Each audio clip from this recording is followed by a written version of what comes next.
very warm welcome to all of you. My name is Nora Schleich. I'm here the program coordinator in the EwB, the house where you're now sitting in. And I'm very happy that we found you, that you found us, and that we found you, in fact, because this is one of our first English-speaking events here, but I guess not the last. And yeah, this evening talks about propagandistic messages in comics, which is a quite progressive topic, but you will see, I think, or you will notice after Madame Di Franco talked, that it's also a quite actual topic. This event is a co-organization by respect.lu, which is fighting against radicalization, and the Zentrum für politische Bildung, which is the Center for Political Education. I don't really know how to, is it okay like that? Okay.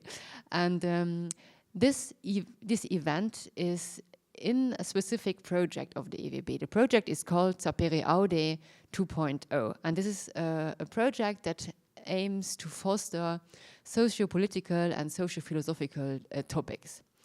And this is sponsored by the Œuvre Nationale de Secours Grande Duchesse. And we will have more events in that volley, and you can find all of them on our homepage or on our recent program, Bildung, which you can find also at the entrance. I'm very pleased to introduce you to Dr. Manuela Di Franco, who is here from University of Ghent, and no, from Ghent University. I know I would say that different. And she is doing there a postdoc in popular culture. We are talking today about propaganda, and yeah, let me share with you some reflections on the concept of propaganda. Propaganda is defined as a subliminal communication of content. The content should reach the readers or the listeners without them realizing it. So the intention is to manipulate, to change the worldview of the recipient. And the modern word propaganda is derived from the Latin, do you know it? Propagare, which means to spread, to disseminate, like in the garden. And to understand this better, it is worth contrasting it to the word of discourse, discorrere, the Latin word that means to let something run around back and forth. And where the words between two partners is all the times exchanged. So it's allowed to walk around in the conversation, and both partners are actively and consciously involved. So something is communicated with both of them critically reflecting, listening, questioning, examining, and also giving feedback.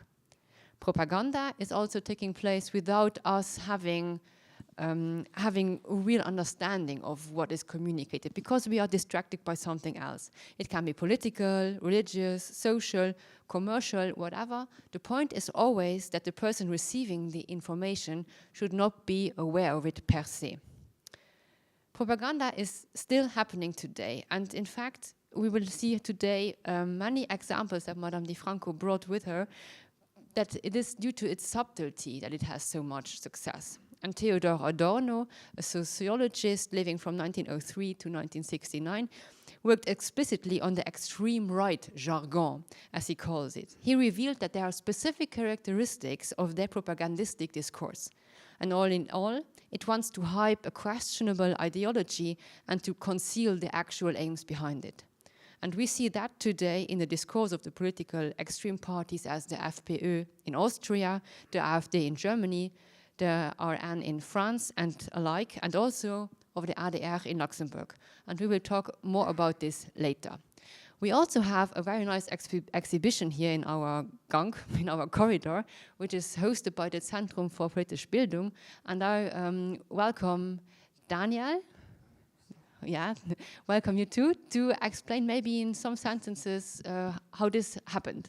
Yes, thank you. Good evening. Yes, my name is Daniel Busser. I'm working currently for the Center for Political, or the Zentrum für politische Bildung here in Luxembourg City. And yeah, so for this evening I brought you this exhibition that you can see there in the hall. It's called State of Deception, the Power of Nazi Propaganda. And maybe just in a few words I'm going to tell you where it's coming from and what is it about. So it was actually created in the American Holocaust Memorial Museum in Washington, D.C., and can be seen here in Luxembourg since 2019. This exhibition shows you how actually Nazi propaganda shaped German society, and further on made it possible that that the population accepted or even participated in the mass murder of Jews and others. This exhibition is also shown in high schools or in different locations as town halls or libraries, cultural centers. It's touring quite a lot, and I would also say that also associations, if you're a member of an association, you can request it to have it, to show it to your members, for example. Yes. As we did. Yeah, as you did, yes. So, thanks a lot for being here. So take a chance afterwards to have a look at it. It's right here at the corridor. You cannot miss it. And just for the structure of the evening, Ms. Di Franco will talk now about 45 minutes, and then we expect you to be critical and let the word run around too, and to engage in a discussion afterwards. So Manuela Di Franco, thank you for coming here, and the microphone is yours. Thank you so much, Nora, for your kind presentation. Thank you for having me, and thank you for coming tonight. We're going to talk about propaganda in comics. I always find the topic incredibly fascinating, especially because when we talk about comics, we're talking about something that we all know. Because at some point in our life, we have had a comic in our hand. Maybe the younger generations had seen it through a phone, on social media, on newspapers, but we know what we talk about when we talk about comics. And sometimes it even brings us memories back to when we were children reading comics and enjoying the story. But there's also a lot of bias around the idea of comics, because sometimes it's seen as just a children's product, right? Something that adults shouldn't really read, or if an adult is reading and enjoying comics, it's frowned upon. But comics are a very complex medium, and they can be extremely powerful, especially when it comes to communicating propaganda. So we can see and perceive and see like complex messages in comics without even realizing how much we're absorbing from the comic. And that's because comics can blend text and visuals in a seamless way. So this makes it a medium that is easily accessible to anyone. If you think about it, children that cannot read, they can still enjoy the visuals of comics. So they can still be exposed to the message of comics, even though they still cannot engage with the text. But at the same time, as adults, if we go back to comics that we used to read as we were kids, we can find a lot more meaning in what we read. I always remember, I grew up reading Peanuts by Charles Schulz. And there was this comic strips that there was Charlie Brown reflecting with a sad face that the year that he would turn 18 would be 1984. When I was a kid, I didn't realize what that meant. But now today, after reading 1984 by George Orwell, that 4 panels have a completely different meaning. So you can see how a comic can be so powerful with very simplified symbols. So going back to our topic, it is especially this unique combination of text and images that makes them especially effective for propaganda. That's also because comics, because of this combination, can engage readers emotionally and visually. We connect with what we see a lot more than when we're just reading a text. So imagine when you have a text and an image, how much you can connect with what you're reading, and you're actively reading because you're actively participating by connecting the image with the text. So all this introduction is to say that comics can be a very powerful medium. And exploring the revolution, it's key to understand how they've been more than just entertainment, more than just a children's literature. They have served as a powerful tool of influence, especially during crucial moments in history, like wartime. So by tracing their development, we can see how comics shaped public opinion, how they conveyed political message, and rallied support when it mattered the most. So the roots of comics dates back in the 19th century, and in Europe, when the Swiss teacher Rodolphe Töpfer published what is considered to be a proto-comics. You can see some examples here. And it became quite famous. But then we have works like Max und Moritz by the German creator, artist Wilhelm Busch, that was published in 1865. And his books, they gained so much popularity that they even reached the US and actually influenced American comics creator. And we cannot talk about comics without talking about the US, because the modern comics as we know them nowadays were actually, they developed in the US. And in fact, it is this little kid, the yellow kid, that is considered to be the first modern comics. It was originally published as a single panel cartoon with caption. But the yellow kid eventually introduced speech bubbles, and they are a defining feature of modern comics. Although they were used way before Outcult introduced it in its yellow kid, because we can see examples of the use of speech balloons back in the 17th century. If you look at some painting from that era, you can see actual speech bubbles. But anyway, it is Outcult's comic that is considered to be a modern comic because he shaped the medium into the form that we can recognize today. So although he didn't innovate much by itself, the combination of the element that he used created the modern comics. That's because the Yellow Kid was the first comic to combine the use of speech balloons, the use of narrative sequences, a recurring main character, highly recognizable, and nearly 4 years of daily publication.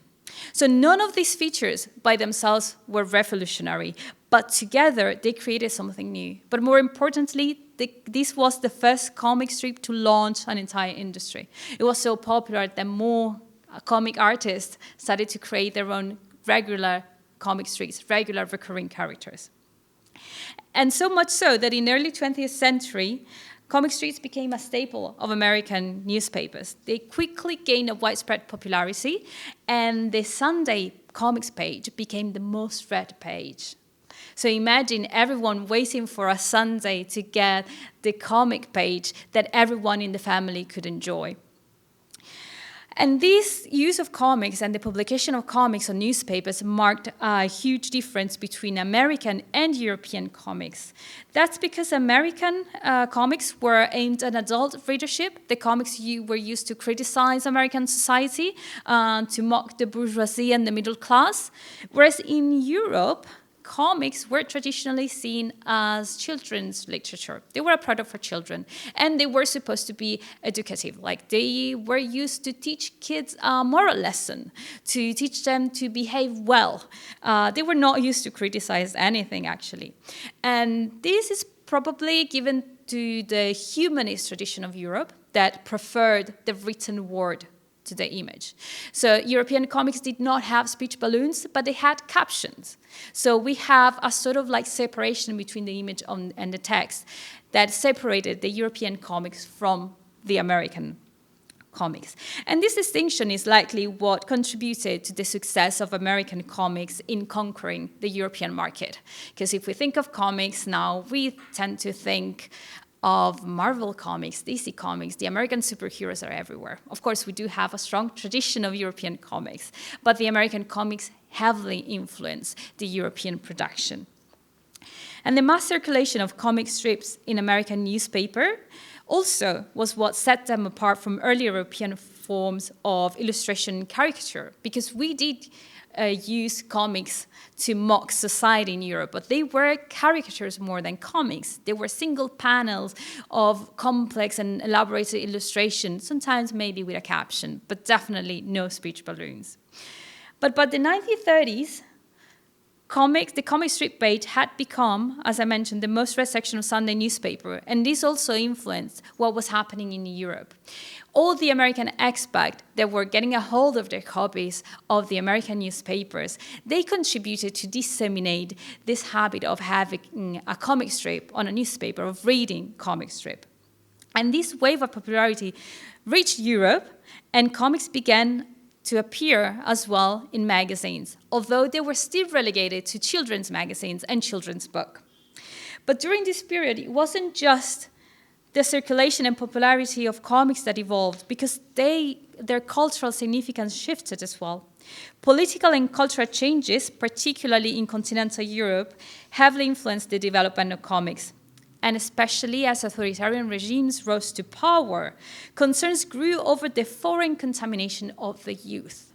So this is what is happening. We have comics that are relegated to children's product, but at the same time, the governments are starting to get worried that these comics are actually influencing the youth and kind of like educating them to different values.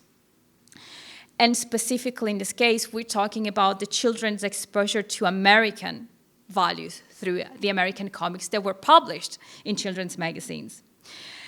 And this shift in focus highlights how comics became more than mere entertainment, because they were seen as influential tools in shaping minds of younger generations. And the 1920s and 1930s were pivotal years for the development of modern comics and a critical period for the political landscape in Europe. The rise of Nazi Germany and increasingly authoritarian fascist regime in Italy deeply influenced both society and their cultures. And while comics might not seem directly connected to this part of European history, their cultural significance and the way that they were received reveal much more than one might expect. So when we look at Nazi Germany, comics were completely banned. And this was because among the initiatives promoted by the Nazi Party, there was the purification of German society of everything considered to be vulgar and low class. And comics were considered to be part of such vulgarity. They were defined smut and trash. In fascist Italy, however, comics were accepted and they were still used and published in children's magazines and books. And the development of modern comics under authoritarian regimes offers a clear example of how different forces shape the medium. In fascist Italy, the American comics were altered to emphasize narration of illustration. So when they arrived, they got rid of the speech bubbles and they were substituted with rhymed captions. You can see an example here. This is the page of what is considered to be the first children's magazines featuring comics. There are other examples, but this one was the first one that gained great popularity and widespread distribution in Italy. And the comic is Buster Brown. So it's an American comic that arrived in Italy. It was completely changed. If you read the original comic strip of Buster Brown that is here published, there is a moral lesson that has nothing to do with the educational lesson that has the Italian version, in which, at the end of the day, teaches kids not to pull pranks on people. Whereas in the American version, there is a much deeper reflection on the human nature. So, comics were altered and used as educational tools in Italy. So, what more powerful tools for a regime that wants to mold the mind of the younger generations of the Italian children? So, already in February 1923, fascist children's magazines featuring comics were launched. Thank you. So you can see here we have Il Giornale dei Balilla. Balilla was was a fascist organization for kids up until 6 years. And then we have La Piccola Italiana, the Little Italian, that was just for girls. And we're talking about February 1923. So within 3 months from the March of Rome in October 1922, when Mussolini rose to power, we are already seeing examples of comics created to disseminate fascist values among children. And this fascist publication, they featured comics with political messages and had characters like Mimmo piangi mai, which literally translates to Mimmo never cry. It was a child who would fight against undisciplined children. Or Fasciolino, little fascist, a balilla that was devoted to the fascist cause. So comics became a tool to instill fascist values, portraying obedient children in black shirts, performing the Roman salute, and praising Mussolini. So we can already see how powerful this medium can be. And in the 1930s, Italian comics started to change. They started to get modernized. They became a unique form of expression, an independent form of entertainment. But it was the introduction of American comics that truly transformed the landscape. The magazine L'Avventuroso that you can see here introduced American adventure comics to the Italian children. They madly fell in love with it. So imagine being a kid and all the magazines tailored for you, they want to educate you. And all of a sudden, you see this full of color and action and sci-fi heroes and adventures, and the magazine just wants to entertain you. So this is called the Flash Gordon generation, the kids that were between 8 to 15 in 1934 that grew up reading American adventure comics. And the impact of these heroes in the Italian popular imagery was huge.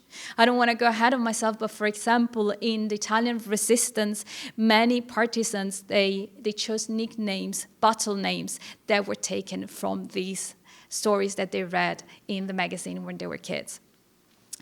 So going back to the evolution of Italian comics under the fascist regime, we have a magazine that is published and is steeped into American culture. And the foreign influence was so powerful, within a year of its launch, L'Avventuroso became the most popular comics magazine in Italy. And it was driven entirely by the American content.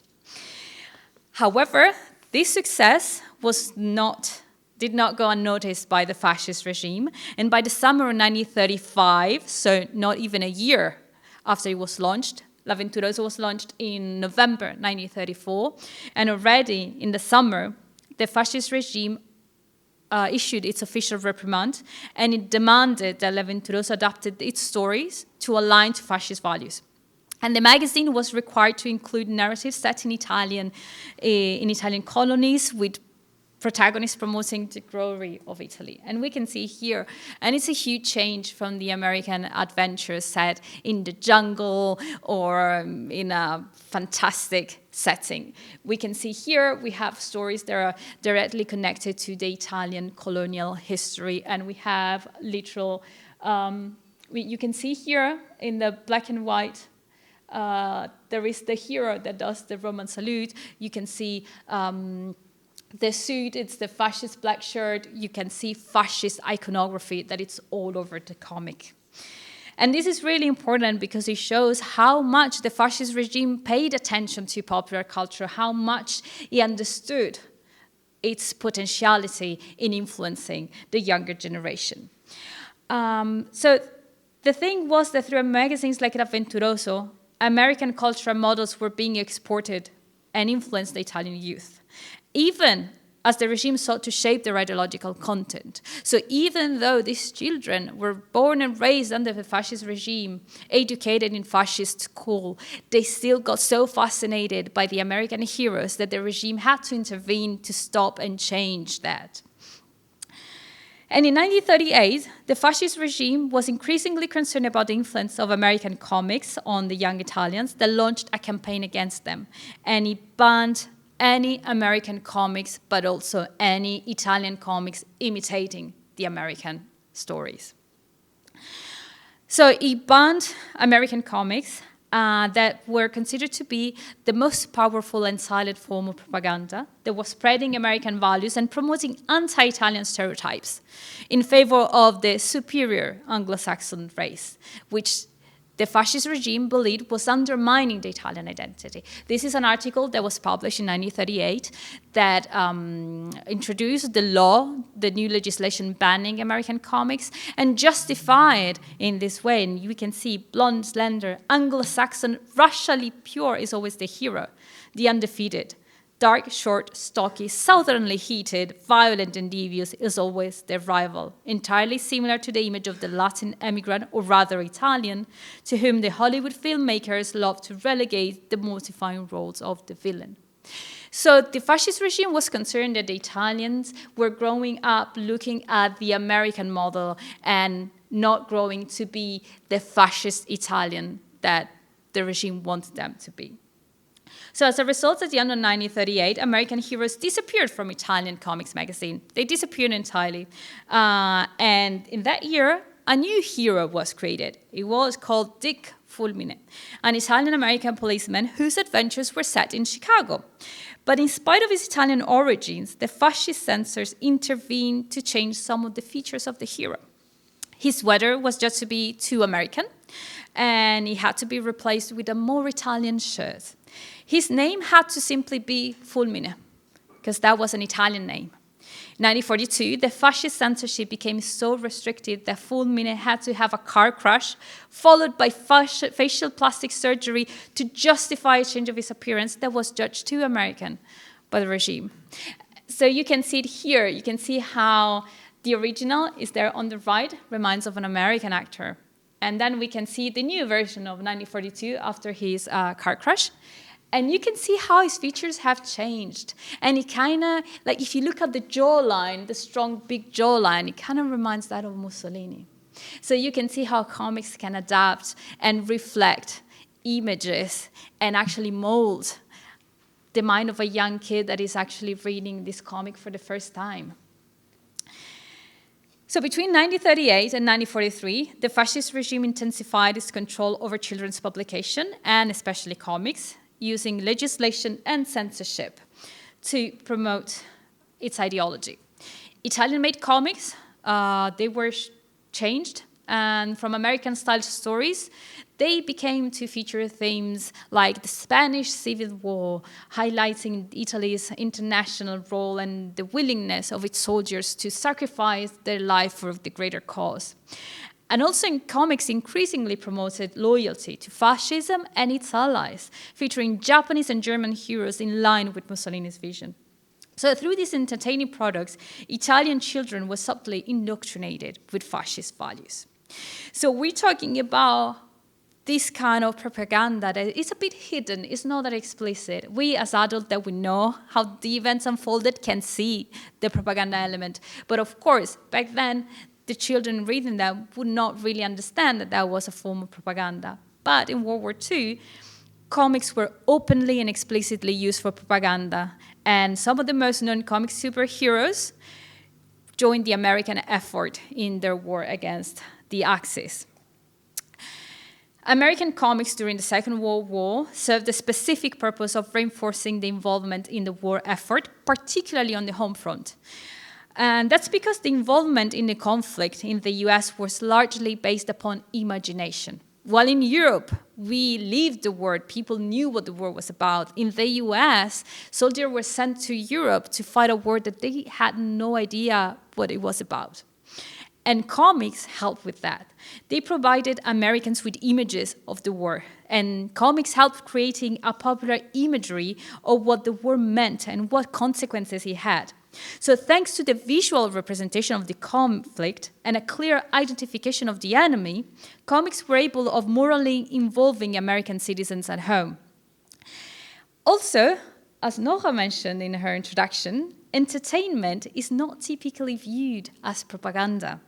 So this naturally lowers our mental defenses and encourages an imaginative engagement with the message being conveyed. So this highlights how comics are far more than just consumer goods or entertainment, because they can deliver powerful messages and emotionally involve readers, something that American government leveraged for the war effort during the Second World War.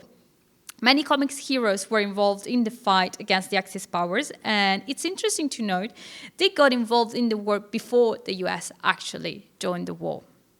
So you can see here, Superman on the right, the magazine Look, was victoriously ending the war in February 1940.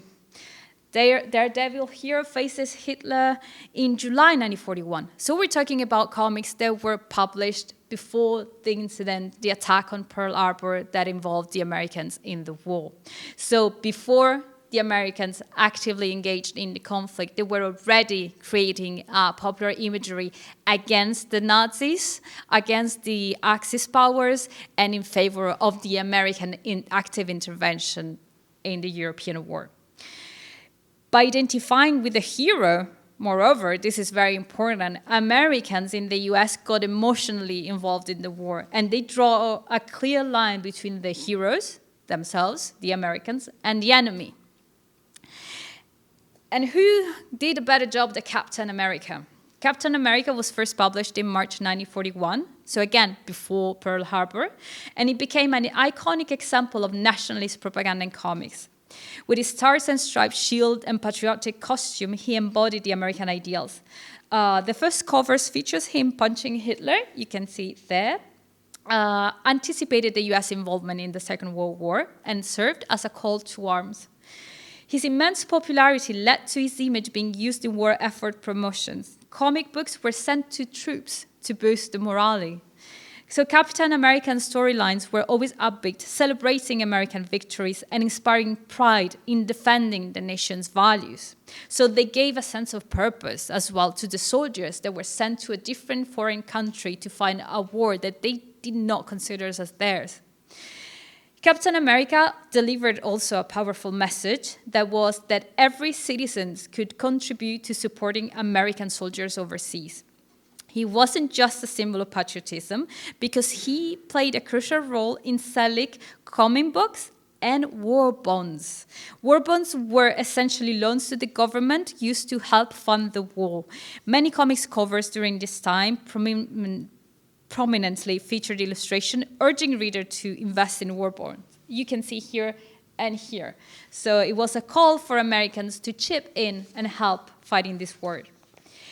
Captain America's transformation from a weak, ordinary man to a superhero was also especially relatable because he showed that everyday Americans could actually make a difference.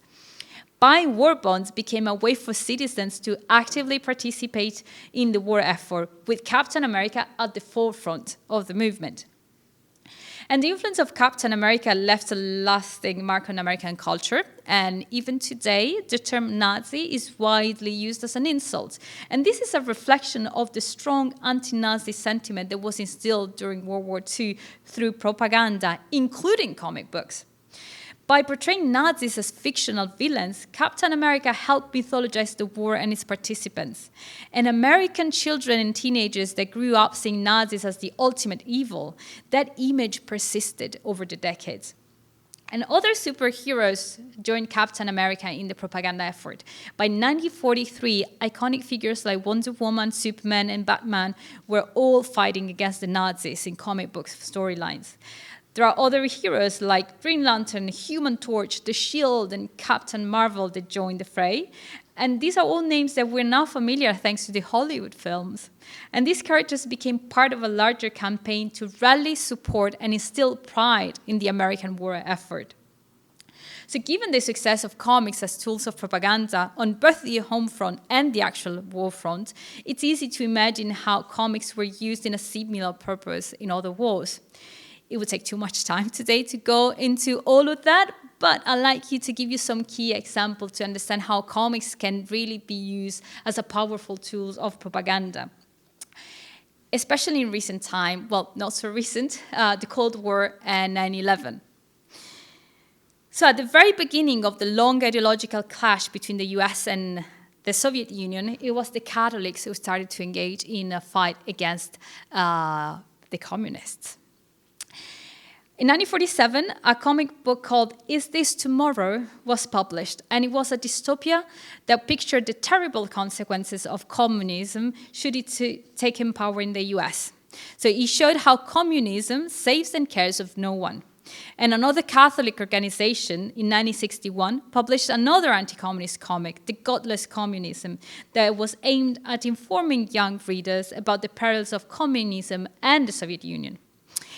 And its first edition actually had a foreword by the then FBI Director J. Edgar Hoover, who described the contents as, and I quote, "most essential, for it helps us recognize and detect the communists as they attempt to infiltrate the various segments of our society."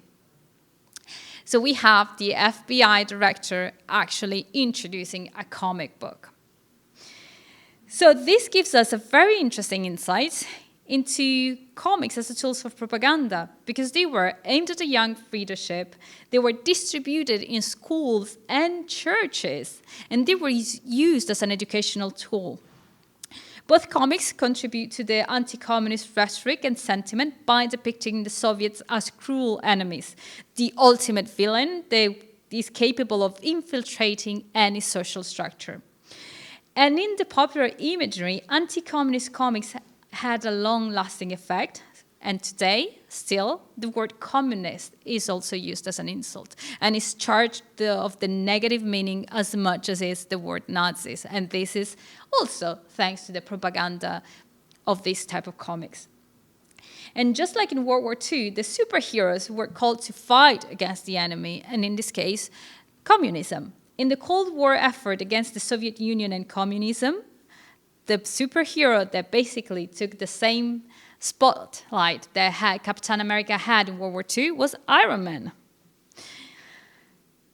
Both Iron Man and Captain America are soldiers. Although they fight against different enemies, they were both an important element of domestic and foreign propaganda. Domestic, because they helped create a specific narrative around the enemy. They created the image of the enemy. But also foreign, because they contributed to the cultural and ideological fight in both wars. Iron Man not only contributed to this dissemination of the image of the idea of communists as the enemy, but he was also born in the midst of the Vietnam War, bridging two different battles.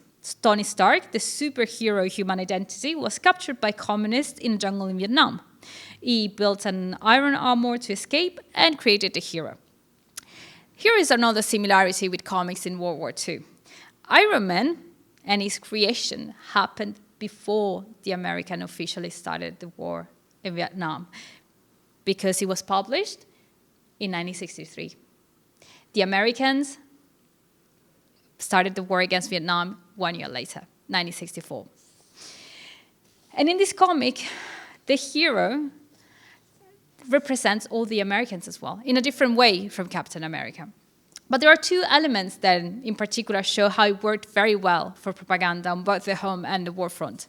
Tony Stark was vital to the American effort because of his role in the military-industrial complex, while Iron Man was a key figure in literally fighting communist villains. So propaganda messages in Iron Man, they're quite explicit. Right from the second panel of the first comic that you can see here on the left, we know who the enemy is because we hear an American soldier talking about the commies. So there is already a straightforward identification of the enemies with the commies. But this creation of the enemy also goes through the creation of villains. Any villain of the original series of Iron Man has a link to the American perception of communism. We have the Red Barbarian, the Crimson Dynamo, both containing a reference in the name, the red part. And we have the Black Widow, who is actually Russian. And her name is associated with death. So what more explicit form of propaganda than this?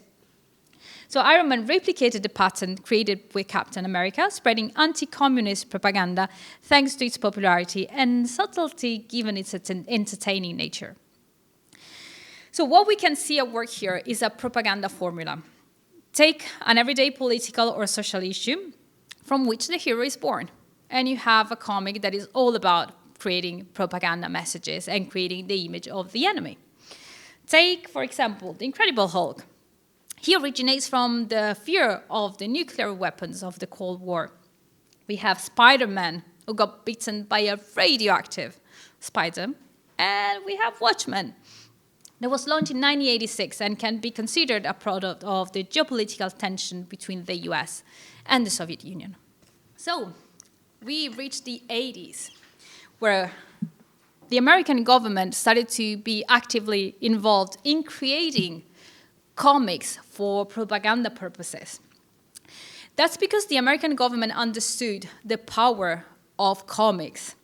They were a useful tool of indoctrination, so government-produced comics were created, published, and distributed to help train troops, to educate readers about the communist threat, or simply for entertaining the troops while reminding them who the enemy is.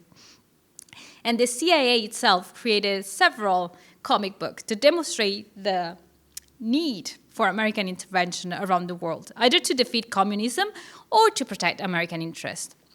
We have, for example, Grenada, published in 1984. It's a CIA-produced comics that extensively uses propaganda to justify the American invasion of Nicaragua. It shows how the US military intervention was necessary to stop communism and help the population.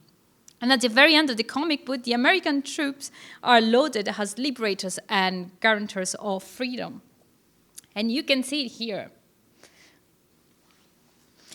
In the early 2000s, 6 comics were created specifically for the military audience. They were created by the Marvel Comics, featuring the new Avengers, the cameo from the Fantastic Four, Spider-Man, Captain America, all very popular heroes by then. These comics focused on military topics and subjects, like, for example, issue number 4, where the superheroes fight against enemy forces that are stopping letters from deployed soldiers to reach their family in time for Christmas.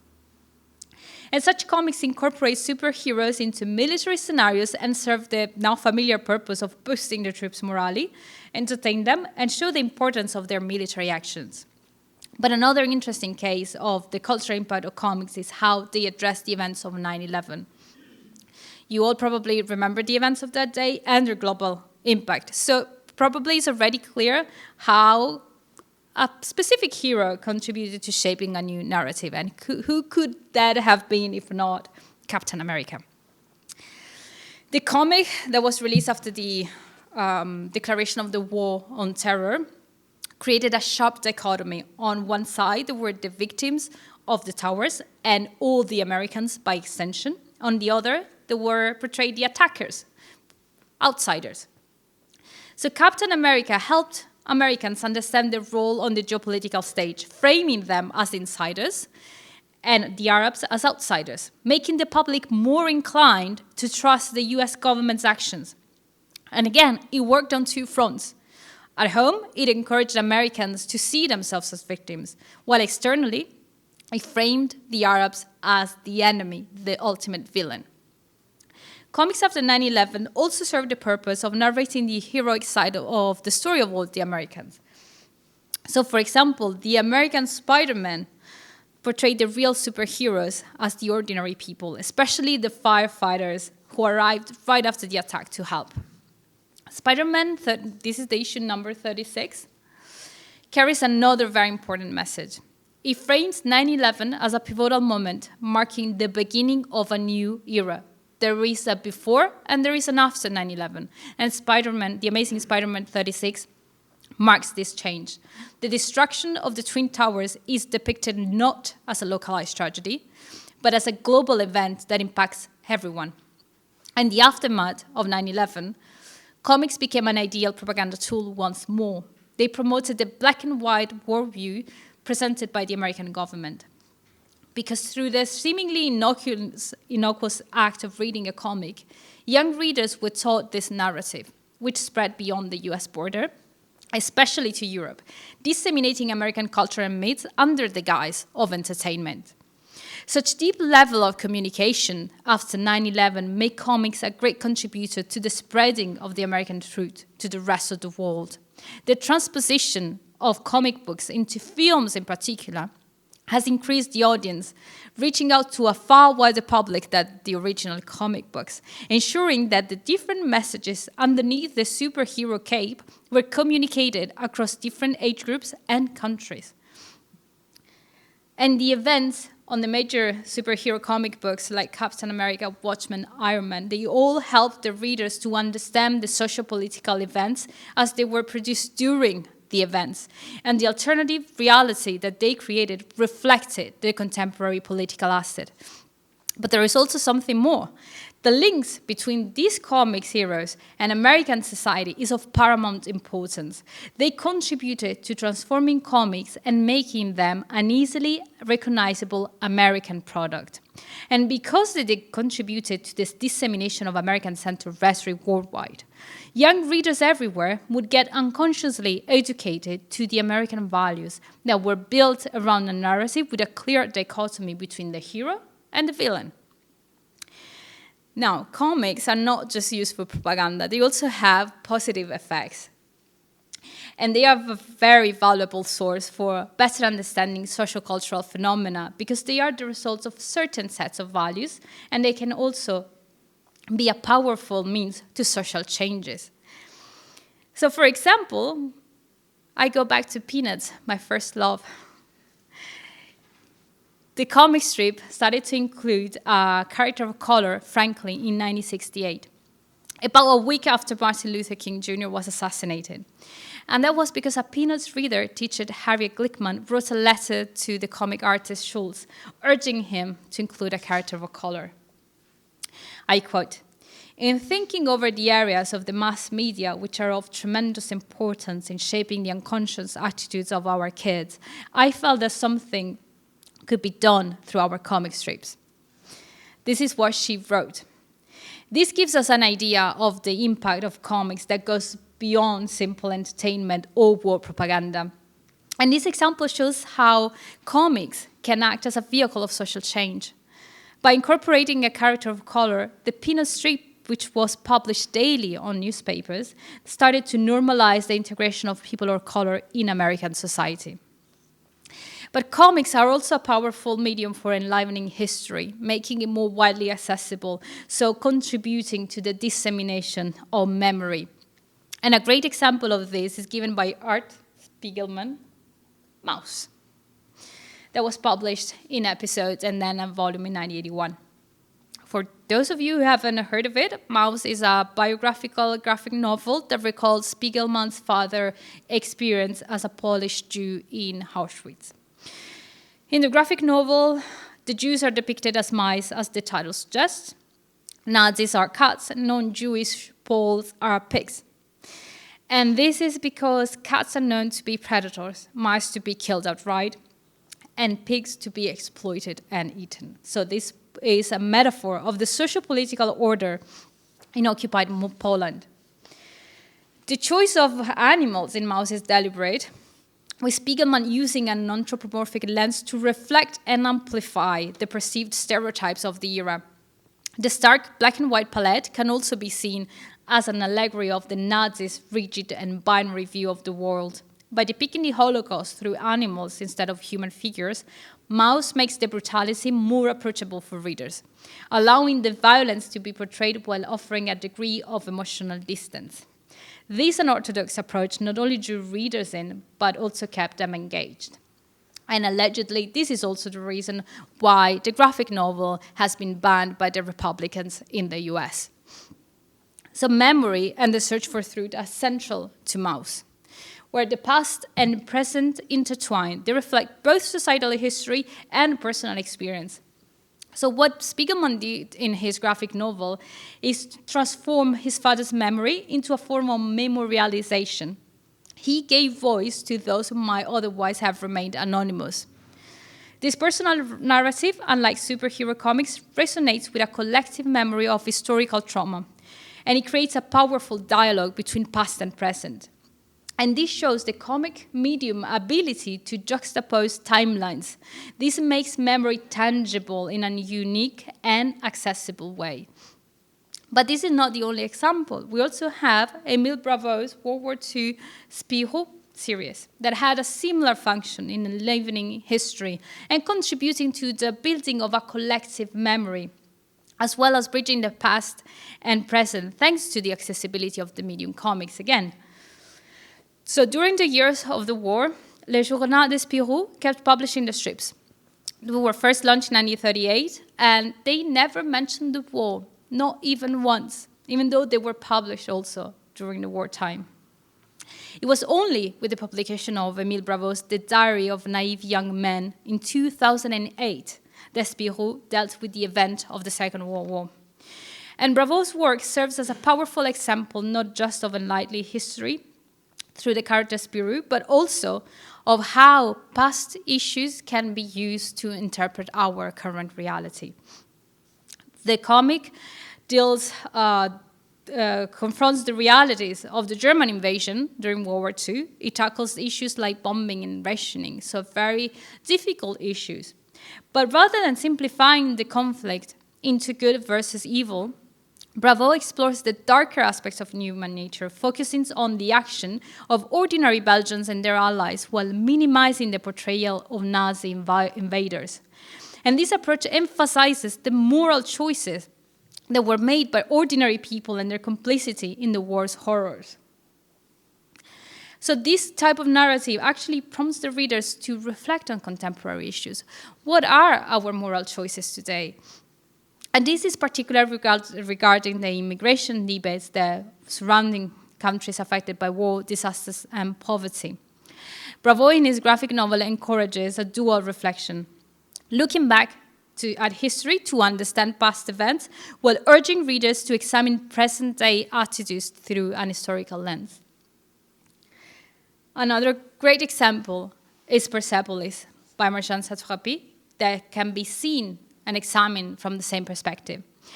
Although with a much lighter tone and an overall lightheartedness. But just like Mouse, Persepolis is a biographical graphic novel. In this case, it's actually an autobiography. But like Spirou, it combines past and present in a deep reflection on historical and contemporary events. Satrapi puts into fiction two narratives of the memory, that of a nation, Iran, and that of a personal development, and they are both deeply intertwined. Satrapi narrates the story of a nation, of a family, of personal growth and cultural identity, particularly the creation of a cross-cultural identity. And this is a topic that is very important in nowadays society, with many people emigrating from their home country to look for fortune abroad. The comic's symbolic representation engaged readers, allowing for a deeper understanding of its multiple narrative layers. The simple art accentuates the horror of war and her quest for identity. And especially the story highlights the clash between state-imposed identity and personal identity, shaped by the political upheaval and migration. And this is exemplified by the challenges of obtaining a passport in 1980s Iran, the Satrapi shows in her graphic novel. Throughout the novel, Satrapi grapples with her cultural identity, and she navigates the pressure of assimilation in Austria while confronting her Iranian heritage. So ultimately, her experiences lead to a complex identity resolution marked by her struggle with belonging and self-definition, a struggle that many young people today can see themselves to. So we can see here some example of the attempts of Satrapi and her comic self to assimilate that coexists with the fear of distancing herself from her own Iranian culture. There are many other examples of graphic novels which live in history and deal with topical subjects. And the comic form actually engages readers much more than other media. Readers must actively read to make connections between image and text, and between panels and between pages. So comics that have suffered from reputation biases and labeled as a child's product have much more in them than being a simple form of entertainment for children. Of course, the comics form simplifies crucial topics, and this allows younger generation to approach this type of tense and intense topics. But this only adds value to the comic form, which makes culture, memory, and history available to anyone. It brings important topics closer to the audience, engages the readers who can easily understand what is happening with no need of any cultural mediator. Born as an entertaining product, comics are much more than a simple read for children. They are the result of cultural exchanges. They mirror a society. They represent such society and its challenges and changes, while at the same time, they contribute to the shaping of our society itself. So the next time that you come across a comic book, enjoy its art, enjoy its storyline, but also pay attention to the hidden story that a comic is actually telling you. Thank you.